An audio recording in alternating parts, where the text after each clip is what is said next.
నమస్తే, welcome to టీ10. ఈశాన్య రాష్ట్రం మణిపూర్ లో గత 18 నెలలుగా కొనసాగుతున్న హింస నేడు మరింత తీవ్ర రూపం దాల్చింది.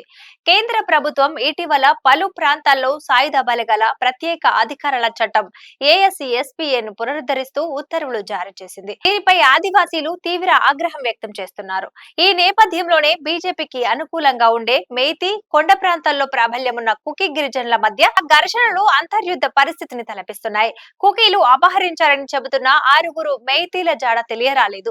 అయితే ఇప్పుడు బయటపడిన 6 మృతదేహాలు అపహరణకు గురైన వారివేనేమో అనేది ఇంకా నిర్ధారణకు కాలేదు. డిఎన్ఏ పరీక్షలకు పంపామని పోలీసులు చెబుతున్నారు. ఇంతలోనే ఈ హత్యలకు నిరసనగా జిరిబాం జిల్లాలో పెద్ద ఎత్తున ఆందోళనలు చేపట్టారు. బాధితులకు న్యాయం చేయాలని డిమాండ్ చేస్తూ ఇంఫాల్లో 2 మంత్రులు 3 ఎమ్మెల్యేల ఇళ్ల ముందు నిరసనకారులు దాడి చేశారు.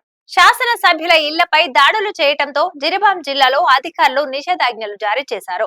ఇంఫాల్ వెస్ట్, ఈస్ట్, బిష్ణుపూర్, కక్చింగ్, కాంగ్పోక్చి, చుర్చంద్పూర్ జిల్లాలో 2 రోజుల పాటు ఇంటర్నెట్, మొబైల్ డేటా సేవలను నిలిపివేశారు.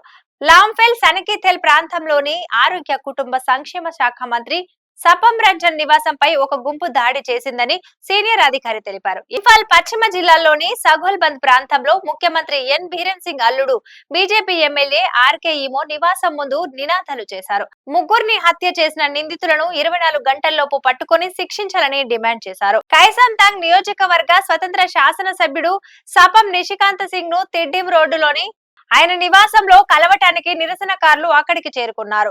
గత మంగళవారం పోలీసులు జరిపిన ఎన్కౌంటర్ లో 11 మంది కుకీ గిరిజన వాలంటీర్లు చనిపోయారు. వీరిని ఉగ్రవాదులు అని పోలీసులు చెబుతున్నారు. దీనిపై న్యాయ విచారణ జరిపించాలని కుకీ విద్యార్థి సంఘం నాయకులు మిన్లాల్ గాంగ్జీ పేర్కొన్నారు. ఈ క్రమంలో 3 మహిళలు, 3 చిన్నారులను కుకీలు బందీలుగా తీసుకెళ్లినట్లు మేతీలు ఆరోపిస్తున్నారు. అపహరణకు గురైన వారి మృతదేహాలు శనివారం ఉదయం గుర్తించడంతో నిరసన అగ్ని రాజుకుంది. ఇది ఇవాల్టి న్యూస్. చూస్తూనే ఉండండి టీ10.